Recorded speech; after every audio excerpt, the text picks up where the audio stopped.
Hello, and welcome to SUTV News for this Wednesday, March 6, 2013. I'm Stephen Graves. Well, Salisbury has seen its share of wild weather over this year, and today was certainly no exception. Over howling winds, blistering rain, and flashing lights could all be felt and seen today as students rushed to class trying to stay dry. Despite the heavy downpour and high winds, classes still continued for the day. These monsoon-like conditions have prompted the National Weather Service to issue a coastal flood warning for the coastal areas of Maryland and Delaware. There's also a winter weather advisory for numerous counties on the eastern shore and Delaware, as snow is expected to hit hard tonight into Thursday. The advisory will last until 3 a.m. Thursday morning. There's some relief, though, as the skies are expected to clear up for the weekend. And the add-on of another specific fee could increase your tuition rates in the coming years for students. But unlike the institution of previous fees, the student body will actually have a voice in the sustainability fee, so it will get approved.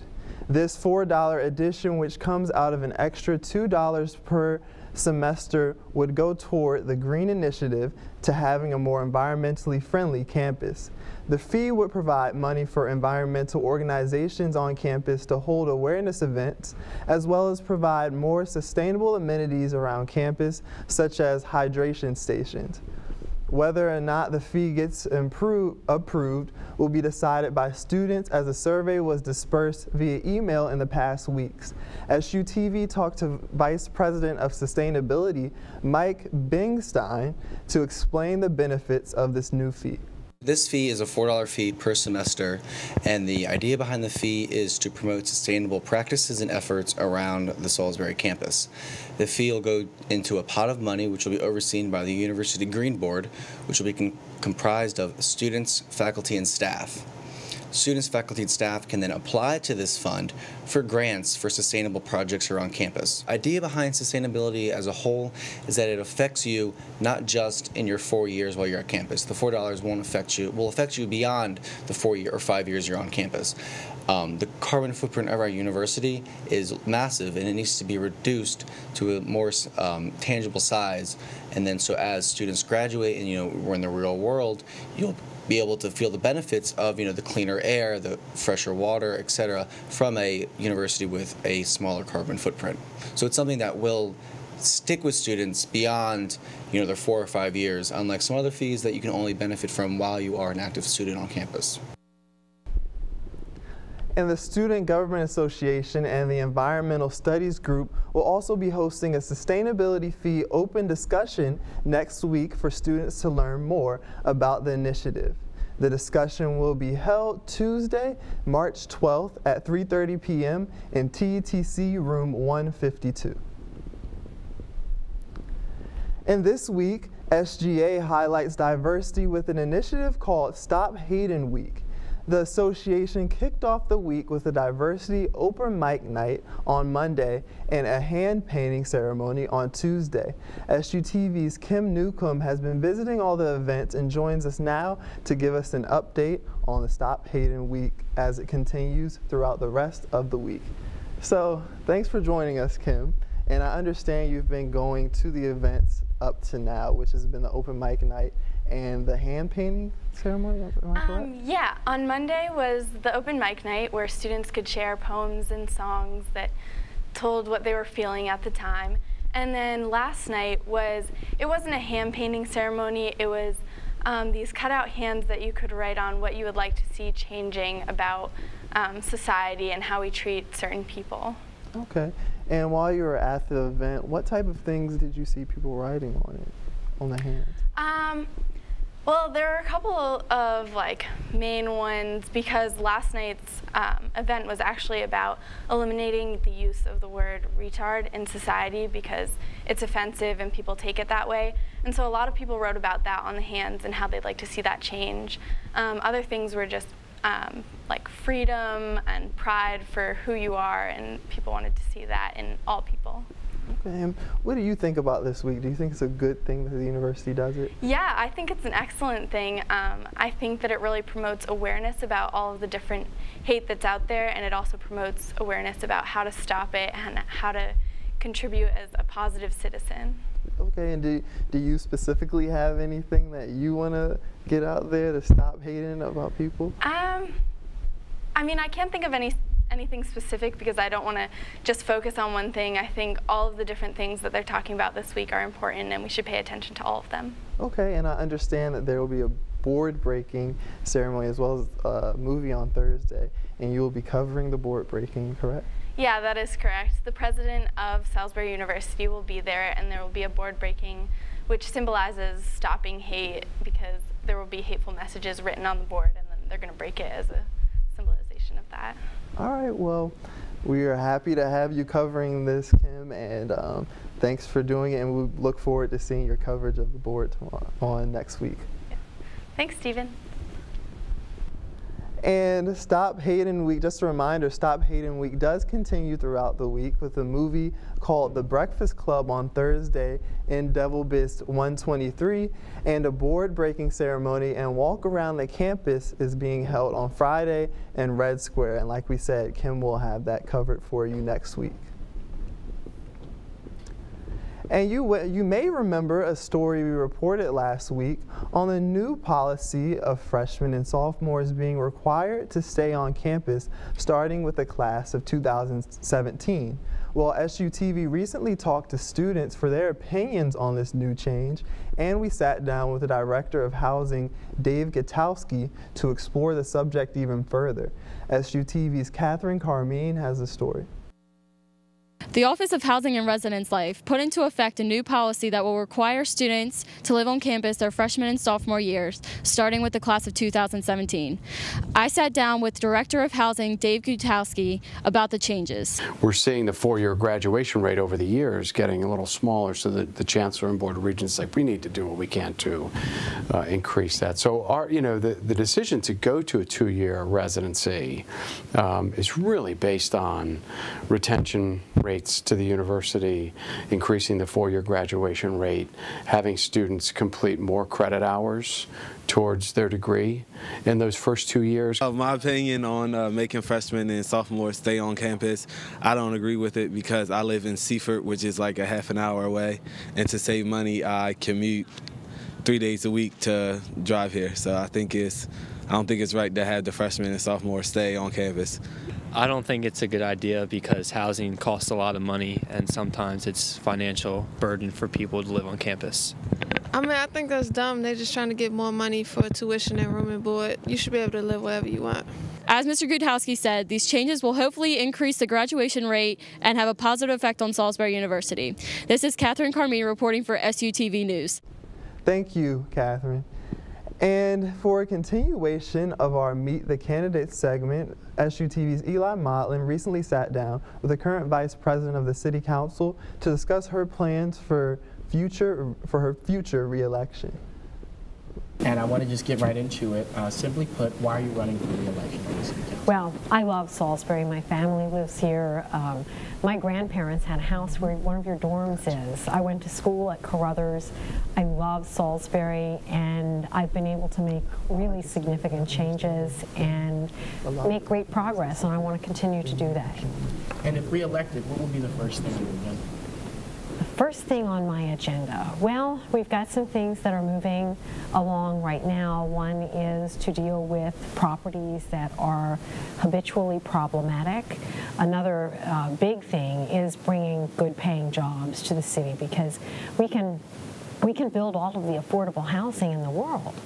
But if we don't have good jobs, we'll never break the cycle of poverty. So we really need to think innovatively about what we need to do to position Salisbury to be a competitive choice as we come out of this recession, and to be able to bring probably tech sector jobs, especially since we have 2 universities and 2 colleges here, and the tech sector is really hurting for qualified employees. I think there's a huge opportunity there as one example.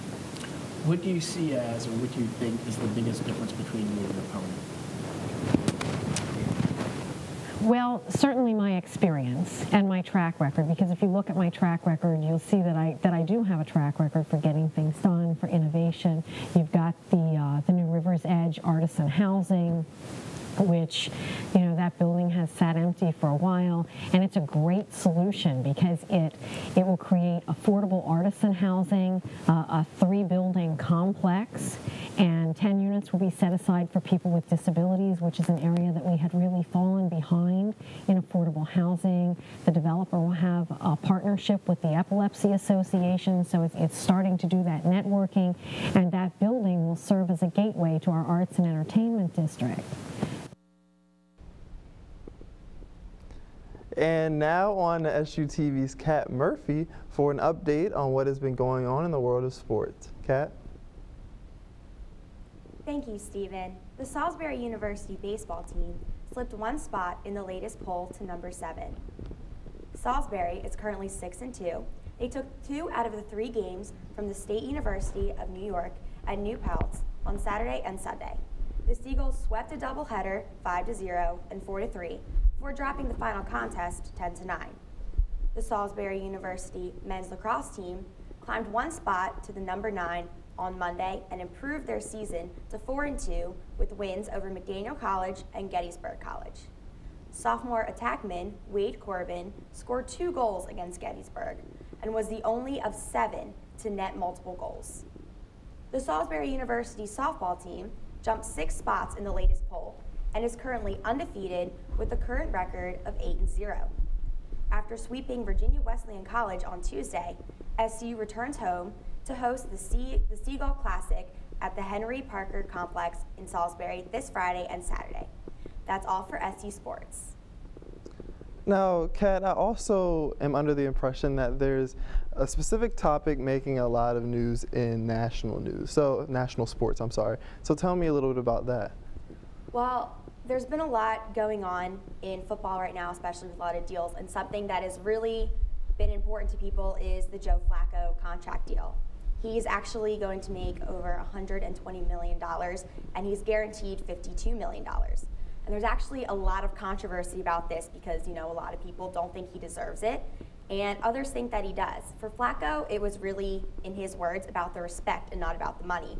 But 83% of people on a poll in ESPN said that they don't think he deserves it. They think that he's, you know, has a lot of ups and downs, and he's an inconsistent player, and a lot of his wins were based off of luck. And in my opinion, I think there's going to be 2 really big changes for the Baltimore Ravens. I think that for a really long time, the Ravens have been a defensive team, especially with Ray Lewis. And now that he's retiring, and with this contract deal coming into play, and, you know, players that are stacking up a lot of receiving yards like Torrey Smith and Anquan Bolden, I think that the team is starting to become more of an offense team. I also think that a lot of the quarterbacks that are free agents, like Rodgers and Matt Ryan, I think they really benefit from this. And, you know, this gives them a lot of leverage for their contract negotiations. But this really puts a huge target on Flacco's back, and it puts a lot of pressure on him as well. And now that he's making more money than elite quarterbacks like Peyton Manning and Drew Brees, you kind of don't have a choice but to compare them. So I personally think he's being a little bit overpaid, but I'm really interested to see how it goes this season, especially as a Baltimore Ravens fan. All right. Well, thank you, Kat, for always staying on top of Salisbury sports and covering national sports for us this evening. Thank you, Stephen. I really appreciate it. And now on to another story. And as Salisbury's regular season sports are going on, a very different type of game was being played last week. Salisbury's Intramural League hosted a special tournament last Monday of a sport that really gets students involved in the element. SUTV's Felipe Nunez has the story for us. Blood, sweat, tears, cries of joy, cries of pain, and cries of sadness.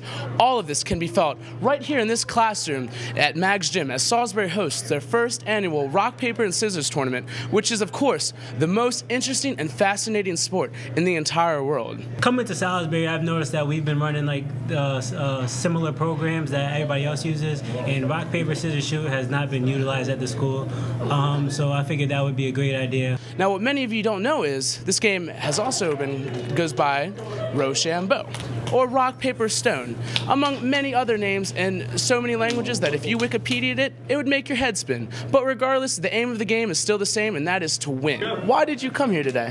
Because I'm not athletic, and this is the only thing I could do intramural. It was fun, my friends were here, and I did pretty good. I thought it was awesome. It was just everyone coming together, having a good time, so I had a lot of fun.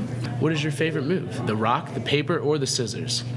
That's a hard one. I have to say the rock. I had a strategy in my head, and then I went up for my first match, and I just decided to kind of wing it. I mean, I did see that you won the whole thing, and I'm going to say I was quite impressed. Did you expect it to be that intense? No, I didn't. I thought it was just going to be kind of a laid-back kind of thing. We got in here, and there was a whole bunch of people. People came to cheer me on. And then when I went up there, it was kind of a little bit nerve-wracking, but... Now, would you do it again to defend your title? Oh, I would do it every day. Every day? I would try to win every single day.